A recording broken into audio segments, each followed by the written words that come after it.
गुलशन कुमार की हत्या, अंडरवर्ल्ड और बॉलीवुड की काली सच्चाई। परिचय। गुलशन कुमार भारतीय संगीत उद्योग का एक बड़ा नाम टी सीरीज म्यूजिक कंपनी के संस्थापक थे। वे न सिर्फ एक सफल उद्यमी थे, बल्कि भक्ति संगीत को आम जनता तक पहुंचाने वाले प्रमुख व्यक्तियों में से एक थे।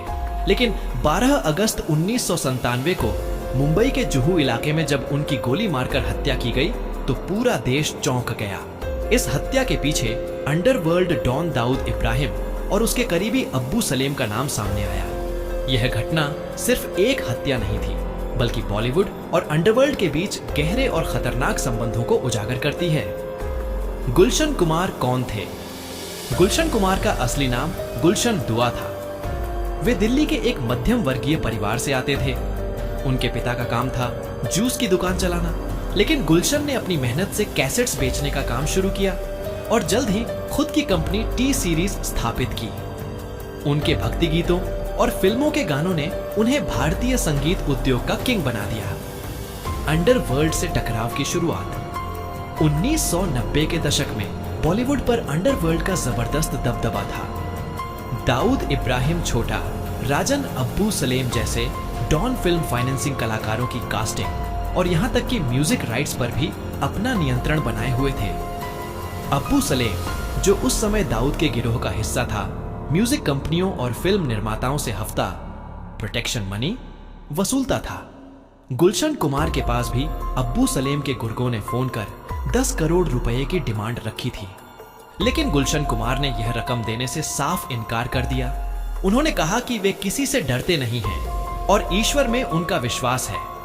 इस इनकार के परिणाम गुलशन कुमार का यह इनकार अब्बू सलेम को बर्दाश्त नहीं हुआ। उसे लगा कि अगर गुलशन कुमार जैसे बड़े आदमी को बिना सजा के छोड़ दिया गया तो बाकी लोग भी डॉन से नहीं डरेंगे। इसलिए उन्होंने गुलशन को सबक सिखाने का फैसला किया।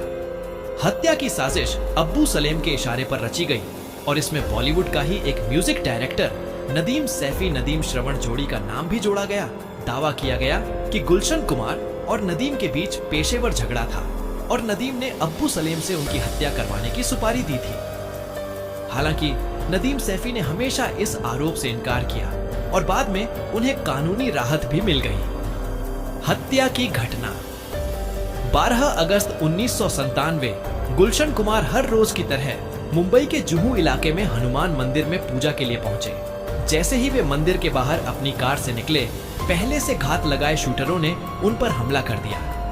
उन पर करीब 16 गोलियां चलाई गईं, जिनमें से 13 गोलियां उनके शरीर में लगीं और वहीं उनकी मौत हो गई। यह हमला दिन दहाड़े हुआ, जिससे मुंबई पुलिस की सुरक्षा व्यवस्था पर भी सवाल उठे। जांच और गिरफ्तारी। घटना के बाद मुंबई पुलिस ने जांच शुरू की और जल्द ही यह सामने आया कि हत्या अब्बू सलेम के इशारे पर हुई थी। मुख्य शूटर का नाम था दीपक कालरा, जिसे बाद में गिरफ्तार कर लिया गया। एक और आरोपी अब्दुल रऊफ मर्चेंट था, जिसे 2001 में दुबई से गिरफ्तार कर भारत लाया गया।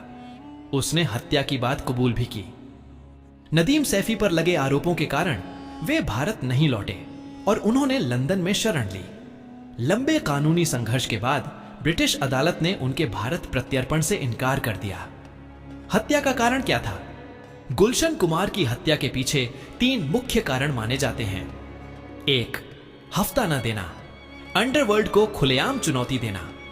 2. व्यक्तिगत रंजिश, म्यूजिक इंडस्ट्री में उनका दबदबा बढ़ता जा रहा था, जिससे कुछ लोगों को खतरा महसूस हुआ। 3. धार्मिक प्रचार। गुलशन कुमार ने अपने पैसे से कई मंदिरों का निर्माण और धार्मिक संगीत का प्रचार किया, जिससे अंडरवर्ल्ड को चिंता हुई कि वे लोगों में धार्मिक भावना भड़का सकते हैं, जिससे अपराध पर असर पड़ेगा। न्याय और न्याय प्रणाली की धीमी रफ्तार। गुलशन कुमार की हत्या को आज 25 साल से ज्यादा हो चुके हैं, लेकिन न्याय प्रक्रिया में बहुत समय लगा। मुख्य आरोपी अब्दुल रऊफ को 2002 में उम्र कैद की सजा मिली, लेकिन बाकी कई आरोपी या तो फरार हैं या जमानत पर बाहर हैं। नदीम सैफी को कानूनी राहत मिलने के बाद वे दुबई और लंदन में ही रहते हैं और टी सीरीज से अलग हो चुके हैं। निष्कर्ष।